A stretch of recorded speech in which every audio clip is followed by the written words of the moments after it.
நான் இறந்து பிறந்தாலும் உன்மகளாய் பிறக்கவே அருள் புரிவாய் என்று தமிழன்னையை வணங்கி வருகை தந்துள்ள ஆன்றோர்களுக்கும் சான்றோர்களுக்கும் பக்த கோடிகளுக்கும் ஊர் பெரியவர்களுக்கும் போற்றுதலுக்குரிய நடுவர் அவர்களுக்கும் சபையின் பாங்கறிந்து பேச வந்திருக்கக்கூடிய பேச்சாளர் பெருமக்களுக்கும் இவ பாட்டா பாடமாட்டா, இவ பாட்டுக்கிட்டு தான் பாடுவான்னு தெரிஞ்சும் எனக்காக இசைமைக்க வந்திருக்கக்கூடிய இசைவாணர்கள் அத்துணை பேருக்கும் மிக பணிவான வணக்கம். செய்வதுதான் இந்த காலம்னு சொன்னா எத்தனை சிறப்பு இருக்குங்க. அந்த காலத்துல என்ன இருந்தது நான் கேக்குறேன். பஞ்சம், பசி, பட்டினி, வேலை இல்லா திண்டாட்டம், பெண்களுக்கான அடக்குமுறை, சாதி மத ஏற்றத்தாழ்வு, மூட நம்பிக்கைன்னு அன்னைக்கு இருக்கக்கூடிய காலம் ரொம்ப போரான காலம். நடுவர்களே, ரொம்ப சிம்பிளா எல்லாருக்கும் புரியுற மாதிரி சொல்லட்டுங்களா? அந்த காலம் போரான காலம், இந்த காலம் ஜோரான காலம். அந்த காலம் கற்காலம், இந்த காலம் கம்ப்யூட்டர் காலம். அந்த காலம் இதிகாச காலம், இந்த காலம் இன்டர்நெட் காலம். அந்த காலம் வருத்தமான காலம், இந்த காலம் வண்ணமயமான காலம். மொத்தத்துல அந்த காலம் கசந்த காலம், இந்த காலம் வசந்த காலம். இப்படி பேசுமா? அந்த காலம் கருப்பு வெள்ள காலம், இந்த காலம் கலர் பண்ண கோலம். இப்படி ட்ரைனிங்ல பேசணும். நானும் கவிதை வச்சிருக்கேன். இந்த பத்தி சொன்ன பத்தியா? நான் 2 வச்சிருக்கேன். இது மாதிரி முடிக்கும் போய் சொல்லுவேன். வண்ணங்கள் மட்டும் இல்லைங்க, இன்னைக்கு இருக்கிறவங்க எண்ணங்களும் நல்லா இருக்கு. எவ்வளவு சந்தோஷமா இருக்காங்க. பாட்டு கூட அப்படி கொடுக்கணும் நடுவர்களே. ஒரு பாட்டுனா அன்னைக்கெல்லாம் என்ன மாதிரி பாட்டு கொடுத்தாங்க? ஒரே சோக கீதம். எங்கே வாழ்க்கை துவங்கும், அது எங்கே வாழ்க்கை முடியும், இதுதான் வாழ்க்கை, இதுதான் பாருங்க என்பது எனக்கு தெரியும். டேப் ரெக்கார்டரே அந்து போச்சு. அந்த காலத்து பாட்டையெல்லாம் கேட்டு பாருங்களே, போடுவான். ஏன் பிறந்தாய் மகனே, ஏன் பிறந்தாயோ. அவனா உனக்கு தாலுகா ஆஃபீஸில் மனு கொடுத்தான், என்னைய பிள்ளையா பெத்து போடுறான்னு. பெத்தது நீ, பெத்து பிள்ளைய தொட்டி ஏன் பிறந்தான்னு அவன் என்னதான் பண்ணுவான்?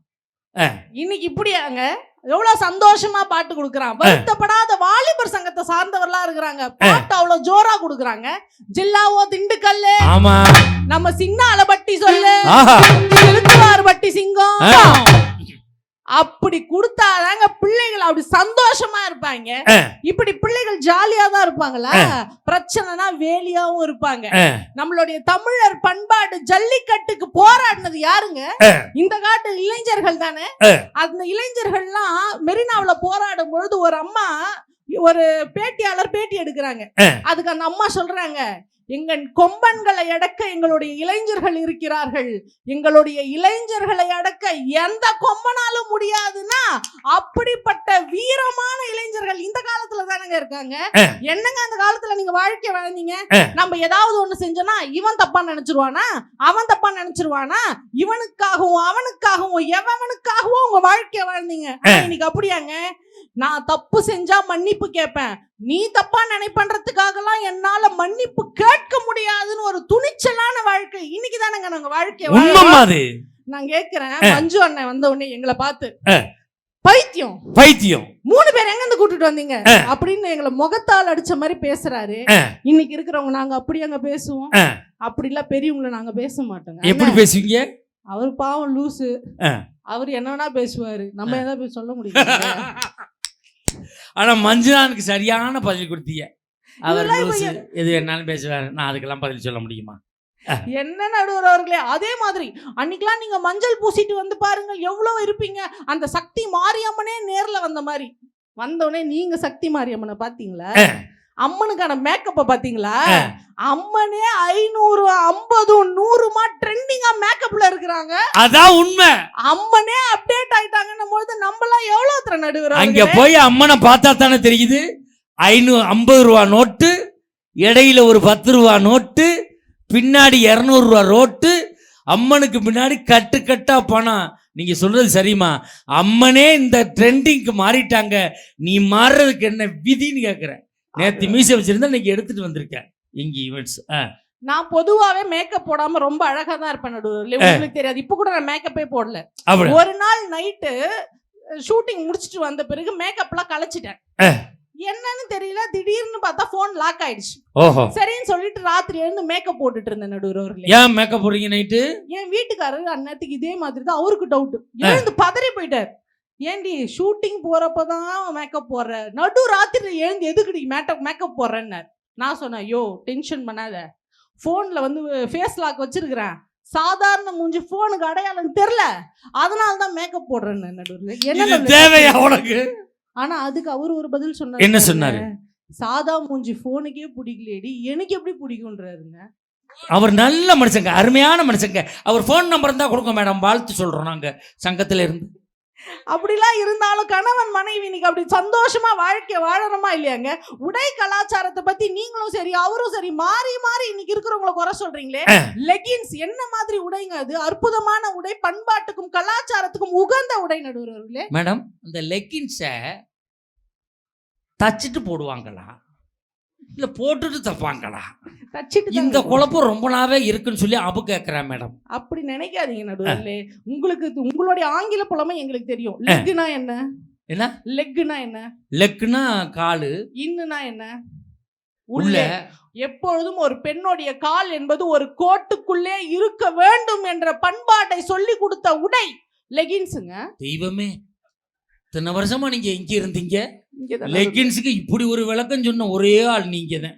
இத தெரியாம லெக்னா காலு, இன்னுனா உள்ள, காலு உள்ள இருக்கணுங்கிறத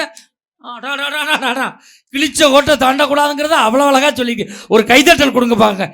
இது மாதிரி கண்டுபிடிப்பு யாராலே முடியாது. ஏங்க லெகின்ஸ் நாங்கன்னா இன்னைக்கு போட்டோன்னு நினைக்கிறீங்களா?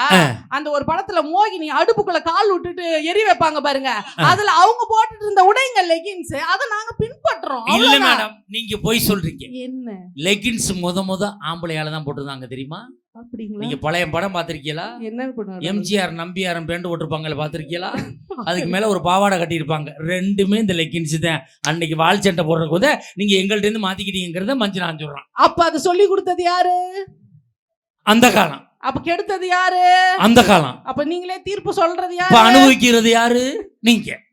நடுவர் அவர்களே, இப்படி ஆடையில நம்ம போடுறது ஜீன்ஸ் பேண்டா சாரியா இல்ல வேஷ்டியான்றது பிரச்சனை இல்லைங்க. அன்னைக்கு கூட அப்பத்தாங்கெல்லாம் ரவிக்கே இல்லாம தான் புடவை கட்டினாங்க. ஆடையில் இல்லை கலாச்சாரம், பார்க்கக்கூடிய பார்வையில தாங்க இருக்குது கலாச்சாரம். அது உண்மை. என்ன அவரு எந்த பொண்ணு மஞ்ச பூசுறா, எந்த பொண்ணு வந்து என்ன புடவை கட்டிட்டு இருக்கான்னு அடுத்த பெண்களை தவறாக பார்ப்பது நீங்கள்ங்க. ஒரு திருவிழான்னு கூட வரட்டும், இன்னைக்கு இருக்கக்கூடிய ஆண்களை பாருங்க, அவ்வளவு சந்தோஷமா பாட்டு பாடுவான் நடுவர்களே. என்னென்ன அற்புதமா பாடுறாங்க. ஆடுங்கடா மச்சான் ஆடுங்கடா, அப்படி பாட்டு கொடுத்து சந்தோஷமா இருக்கணும். அன்னைக்கெல்லாம் ஒருத்தர் இப்ப இந்த பெண்களை சைட் அடிக்க முடியுமா? திருவிழான்னு வந்தா மிஞ்சி போனா உங்க மாமன் பொண்ணு பாப்பீங்க, அவ்வளவுதான். இன்னைக்கு ஆனா எங்க பசங்க சுதந்திரமா சைட் அடிப்பாங்க. ஆனாலும் எனக்கு ஒரு வருத்தம். நான் எங்க வீட்டுக்காரர் சொன்னேன், உங்களுக்கு என்ன அதுல வருத்தம்? ஏன் வீட்டுக்காரர் அடுத்த பொண்ண சைட் அடிச்சா எனக்கு வருத்தமா இருக்காதாங்க? ஆனா உண்மையிலே நீங்க அப்படி நினைக்கிறீங்க பேடங். நான் உண்மையிலே நான் பெருமையோடு இந்த மேடையில பதிவு செய்கிறேன். 1000 பெண்கள் இருந்தாலும் நான் என் மனைவியை மட்டும்தான் பார்ப்பேன். நல்ல ஒரு கைதட்டல் கொடுங்க. 1000 பெண்கள் இருந்தாலும் என் பொண்டாட்டியை மட்டும்தான் பார்ப்பேன். மனுஷனா மகாராசா நீங்க ரொம்ப நல்லா இருக்கணும். உண்மையிலேமா 1000 பெண்கள் இருந்தாலும் என் பொண்டாட்டி மட்டும்தான் பார்ப்பேன். அவ நான் பார்க்கறத பார்க்கறாளா அப்படின்னு பார்ப்பேன். என்ன நடுவில் என் கணவரை விட மோசமா இருக்கீங்களே. நான் போய் சங்க தலைவரே நான் தான். நான் போய் சொன்னேன், மாமா எல்லா பொண்ணையும் சைட் அடிக்காதீங்க, மனசு வலிக்குதுன்னு. அதுக்கு என் வீட்டுக்காரர் சொன்னாது, பொய் சொல்லாதடி, அம்மா அடிச்சா வலிக்கும், அப்பா அடிச்சா வலிக்கும், அண்ணன் அடிச்சா வலிக்கும், தம்பி அடிச்சா வலிக்கும், பொண்டாட்டி அடிச்சா வலிக்கும், புருஷன் ஒருவேளை திருப்பி அடிச்சா கூட வலிக்கும், சைட் அடிச்சா எப்படி வலிக்கும்னு கேக்குறாரு. சைட் அடிச்சா வலிக்காது, சைட் அடிக்கிற பார்த்து அவ புருஷன் அடிச்சானா வலிக்கும். அதை நீங்க தகவலை சொல்லி இன்னைக்கு நான் போய் சொல்றேன். இன்னைக்கு வந்து பண்பாடே கிடையாது, பழைய சோறே நீங்க போடுறது இல்ல. நடுவுல நம்மளா பட்டி பண்றேன்னா ஒரு மாசத்துல 20 நாள் வெளியே வந்துடுறாங்க. பண்பாட்டை காப்பாத்தணும்ன்றதுக்காக பழைய சோறு மட்டும் இல்ல நடுவுல, பண்பாட்டை ஊட்டி வளர்க்கணும்ன்றதுக்காக பழைய ரசம், பழைய குழம்பு, பழைய பொரியல், அப்படி பழமையை ஊட்டி ஊட்டி வளர்க்கறது இந்த காலமா இல்லையா நடுவர்களே? ஆனா பழைய சோறுக்கு இப்படி ஒரு விளக்கம் சொல்லிக்கலம்மா. நாங்க பழமையை மறக்கிறது இல்லை. பழைய குழம்பு, பழைய சாம்பார். ஆனால் என் பொண்டாட்டிலாம் அப்படி கிடையாது. பழசுன்னெலாம் பார்க்க மாட்டான். ஃப்ரிட்ஜில் ஒவ்வொரு டப்பாவிலையும் ஸ்டிக்கர் ஒட்டியிருக்கும் வெளியில், நம்ம அதை பார்த்தே சாப்பிட்டுக்கலாம். இது 14ஆம் தேதி வைத்த புளிக்குழம்பு, இது 22ஆம் தேதி வச்ச சாம்பார், இது ஊறுகாய் 1 மாதத்துக்கு முன்னாடி தயார் பண்ணப்பட்டது. அது எக்ஸ்பைரி டேட்லாம் பார்க்க முடியாது. அதை நம்ம சாப்பிட்டு தான் நம்ம எக்ஸ்பைரி ஆகிறமா இல்லையான்னு பார்த்துக்கிறணும். அந்த காலத்துல தான் நம்ம ஓடிக்கிட்டு இருக்கிறோம். நான் அந்த மாதிரிலாம் இல்லைங்க. ஒரு குண்டா வச்சு அதுல எல்லாத்தையும் மேல மேல மேல ஊத்தி விட்டுருவேன். கன்ஃபியூஷனே இல்லாம சாப்பிட்டுருவாரு. ஓ, லேயர் படி எடுப்பாரோ? ஆமா, மேலாக்க இருக்கிறது. ஆனா ஏன் முன்னாடி அப்படி கிடையாது. ஒரே குழம்பு தான் வைப்பா. மேலாப்புல எடுத்தோம்னா ரசம், நடுவுல எடுத்தோம்னா சாம்பார், அடியில விட்டு அடிச்சோம்னா கூட்டு. இப்படித்தான் என் பொழப்பும் ஓடிக்கிட்டு இருக்கு. இது செம்ம ஐடியாவே இருக்கு நடுவர்களே. அடுத்து வைங்க, நாளைக்கு அவங்க புருஷன் அனுபவிக்கட்டுது இந்த கொடுப்பைய. இப்ப எல்லாரும் கவிதை சொன்னீங்கல்ல, என் வீட்டுக்காரரு இவ்வளவு அழகா இருக்கிற என்ன பார்த்து கவிதை சொல்லாம இருப்பாராங்க? சொல்லுவான், எல்லாருமே உளருவான் சார், எல்லாம் உளறான். சொன்னாரு, கேளுங்க என்ன கவிதை. என்ன கவிதை? அன்பே அன்பே, என் உலகில் உன்னை நினைக்கவில்லை, உன்னையே என் உலகமாக நினைக்கிறேன்னு எழுதுறாருங்க. அவர் உலகம் சுற்று வாலிபனா இருப்பாருன்னு நினைக்கிறேன். ஏன் தெரியுமா உலகமாக நினைக்கிறேன்னு உங்களை பார்த்து சொல்லியிருக்காரு? நீங்க ஊர் ஊரா பட்டிமன்றத்துக்கு பை சுத்திக்கிட்டே இருக்கிறதுனால உலக உருண்டையும் சுத்துது, நீங்களும் சுத்துறீங்கிறதுனாலதான் அப்படி சொல்லியிருக்காரு. அப்படிலாம் இல்லைங்க, ரொம்ப பாசமானவருங்க. கல்யாணமான புதுசுல கோயிலுக்கு போனோங்க. கோயிலுக்கு போன உடனே குருக்கள் வந்தார். எந்த நட்சத்திரம் என்னெல்லாம் கேட்பாரு இல்லையா, இவருக்கு ராசி நட்சத்திரம் எல்லாம் தெரியுதான்னு பாக்கலாம். நான் வெயிட் பண்ணேன். குருக்கள் வந்து என் வீட்டுக்காரர் கேட்டாரு, உங்க மனைவி என்ன நட்சத்திரம் அப்படின்னாரு. அதுக்கு என் வீட்டுக்காரர் என்ன தெரியுமா சொன்னாரு? கரெக்டா சொல்லிருப்பாரு, ரொம்ப கரெக்டா சொன்னாரு. எப்படி சொன்னாரு? என் மனைவி நட்சத்திரம் இல்ல, நிலான்னு சொன்னாருங்க. அவங்க புருஷன் பொண்டாட்டி சொல்லிக்கிட்டு உனக்கு என்னடா வைத்தறிச்ச. இந்த இப்ப ராணிக்குமார் புருஷன் கேட்பார் இதே மாதிரி. ராணிக்குமார் புருஷன் என்னன்னு சொல்லியிருப்பாரு? உன் பொண்டாட்டி நட்சத்திரம் என்ன? அமாவாசை நட்சத்திரம். இங்க நிலவு, இங்க அமாவாசை. என்னங்க அபு அண்ணன் வந்து பாட்டு பாடுறாரு, பெண்கள் மேல என்னங்க கோவம்? மரணம் என்னும் தூது வந்தது, கணவனே போ போ, கடவுளே வா வா, நாங்க திரும்பி கொழுந்தனே வா வான்னு சொன்னா இருக்குமா? இருக்குமா? நீ கொழுந்தியாவே வாவாங்கிறிய, கொழுந்தனே வாவான்னா அப்ப நாடு நல்லா இருக்குமா? ஏந்த உனக்கு என்ன நல்ல எண்ணம் இருக்கா? என்ன பாடுறாங்க, பதில் பேசுறாங்க பாத்தியா? இது மாதிரி லேடிஸ் இது பண்ண கூடாது. நடுவர்களே, அடுத்தது சீரியல். சீரியல்ன்றது எவ்வளவு சூப்பரான விஷயங்க. இங்க இருக்கிறவங்களாம் உண்மையா பாராட்டணும். இன்னைக்கு என்ன சனிக்கிழமையா? சனிக்கிழமை சீரியல் இல்லன்றதுனால போனா போட்டோன்னு பட்டிமன்றம் பார்க்க வந்திருக்காங்க. எவ்வளவு சூப்பரான விஷயம் தெரியுமா உள்ள பட்டிமன்றம். அப்படியா? உண்மையா மஞ்சுநாதன் நான் பாராட்டுறேன். ஒவ்வொரு சீரியலையும் சூப்பரா பார்த்திருக்காரு. ஒவ்வொரு சீரியலும் நமக்கு வாழ்க்கையில எவ்வளவு நல்ல நல்ல விஷயம் சொல்லி தருது தெரியுங்களாங்க. பாக்யலட்சுமி பாருங்க, ஒரு ஹோட்டல் வச்சு ஒரு பொண்ணு எப்படி முன்னேறலாம்னு தெரிஞ்சுக்கலாம். அதுவே நீங்க பாண்டியன் ஸ்டோர்ஸ் பாருங்க, ஒரு அண்ணன் தம்பி எல்லாம் சேர்ந்து மல்லிகை கடை வச்சு எப்படி வாழ்க்கையில முன்னேறலாம்னு தெரிஞ்சுக்கலாம். சிறகடி காசை பாருங்க நடுவுல, ஒரு பொண்ணு பூக்கடை வச்சு வாழ்க்கையில எப்படி முன்னேறலாம்னு தெரிஞ்சுக்கலாம். அதுவே மகாநதி பாருங்க, ஒரு பொண்ணு டெய்லர் கடை வச்சு கூட வாழ்க்கையில எப்படி முன்னேறலாம்னு தெரிஞ்சுக்கலாம். இப்படி வாழ்க்கையில அடிப்படையான விஷயத்தெல்லாம் சொல்லி தராங்களா இல்லையா? நீங்க இப்படி எல்லா நாடகத்தையும் பாத்தீங்கன்னா கேபிள் டிவிக்காரன் எப்படி பிழைக்கிறாங்கிறதையும் கத்துக்கலாம் நீங்க. ஆனா நாடகம் பூரா போடுறானே, எந்த நாடகத்திலையாவது பாதி நாடகத்தில் ஒரு புருஷன் ஒரு பொண்டாட்டி இருக்காங்களா? இங்கேருந்து அங்கே தாவறான், அங்கேருந்து இங்கே தாவறான், இடையில குப்புற விழுந்து எந்திரிச்சுக்கிட்டு இருக்கிறான். நடுவரில் பெண்கள்னா நகைக்கு ஆசைப்படுறாங்க, புடவைக்கு ஆசைப்படுறாங்க. என்னவோ அந்த காலத்துல எல்லாம் நகையே போடாத மாதிரி பெண்கள் நகைக்கு ஆசைப்படுவாங்க. ஆனா அந்த நகை என்பது நீங்க நினைக்கிற மாதிரி தங்க நகையோ வைர நகையோ வெள்ளி நகையோ கிடையாது நடுவர்களே. கணவர் முகத்திலிருந்து வருது பாருங்க புன் நகை. அந்த புன் நகை முன்னாடி எங்களுக்கு பொன் நகை தேவையில்லைங்க.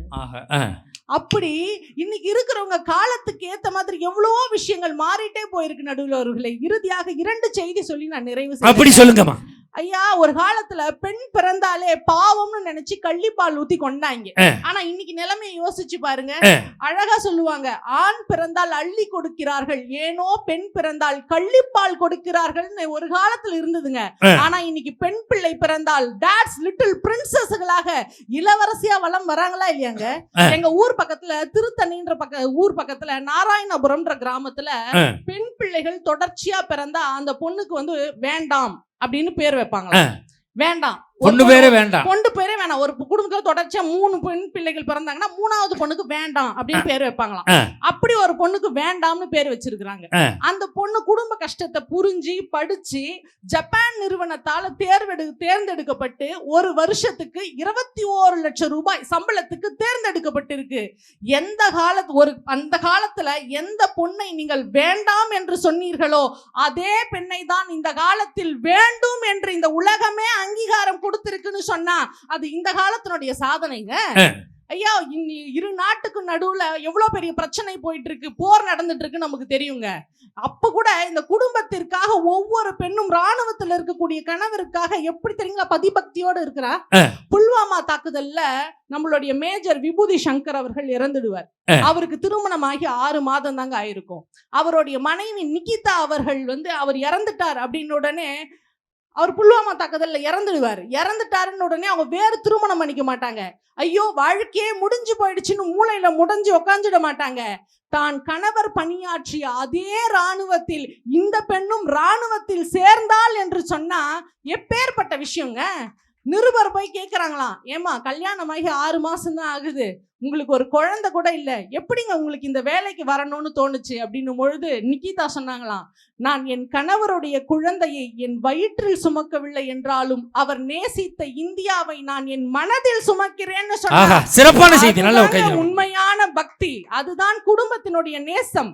இதுலதான் பண்பாடும் கலாச்சாரமும் அத்தனையும் அடங்கி இருக்கிறது என்று சொன்னால், ஒரு காலத்தில் வாய்ப்பிற்காக காத்து கிடந்தீர்கள், இன்னைக்கு வாய்ப்பினை உருவாக்கக்கூடிய காலமாக இந்த காலம் இருக்கிறது என்ற காரணத்தினால் குடும்பத்திலும் சரி பண்பாட்டிலும் சரி சிறந்தவர்களாக இருப்பவர்கள் இந்த காலமே என்று கூறி அற்புதமான வாய்ப்பினை வழங்கிய அத்தனை நல்ல உள்ளங்களுக்கும் நன்றி பாராட்டி விடை பெறுகிறேன். நன்றி, வணக்கம். அருமையான பேச்சு, நல்ல ஒரு கைத்தட்டல் கொடுங்க பாப்போம். தொலைக்காட்சியிலே பார்த்த முகம் இன்று நம்மளையும் பார்த்து அருமையாக பேசியிருக்கிறார். உண்மையில அந்த காலத்திலாம் நாங்க தெருவிளக்கிலே படிச்சோம். அப்ப பகல்ல எல்லாம் என்னடா பண்ணீங்க நீங்க? அந்த காலத்துல நாங்க ஈரோட்டுக்கு நடந்தே போவோம். உன் விதி நடந்து போனேன், இப்போ நடந்து போனா லூசு பையன்னு சொல்ல மாட்டாங்க. அந்த காலத்துல எல்லாம் பவுனு 100 ரூபா வச்சு, அப்ப 100 பவுன் வாங்கி வச்சேன். அந்த காலத்துல ஏக்கர் வெறும் 10,000, நான் 30 ஏக்கரை வாங்கி வச்சேன். அப்போ விதி இல்லாம திறந்தேன். இப்போ விதி இல்லாம அந்த காலத்துல என்ன பண்ண? பயமுறுத்தி வாழ்ந்தீங்க. இன்னும் 2 பேச்சாளர் பேச வேண்டியிருக்கு. 2 பேருமே அதிரடி பேச்சாளர். அந்த அம்மா அப்போ பாருங்க, கொஞ்ச நேரத்தில் இதில் கொட்டிக்கரை நடிச்சு விடுவோம் பாருங்க, அந்த அளவுக்கு பேசக்கூடிய ஆள். அந்த அம்மா அப்படி விழுந்துச்சுன்னா இந்த பாப்பா போய் அப்படி தட்டி விட்டுக்கிட்டு இருக்கோம். அப்படி ஒரு சிறப்பு பேச்சாளர்கள். இப்பொழுது இந்த அணியினுடைய நிறைவு பேச்சாளர், ஏன்னா நீங்கள் நேற்றும் பட்டிமன்றம் பார்த்துருப்பிய, ஏன்னா தூக்கம் ஒரு டைம் வந்தாலே அசத்த ஆரம்பிச்சிடும். அதனால நான் கொஞ்சம் ஸ்பீடாக கொண்டு போகணும். மணி வேற நேரம் ஆகிக்கிட்டு இருக்கு. வாங்க மேடம், பாருங்க. நடிப்பில்லாத நாடகம் இல்லை.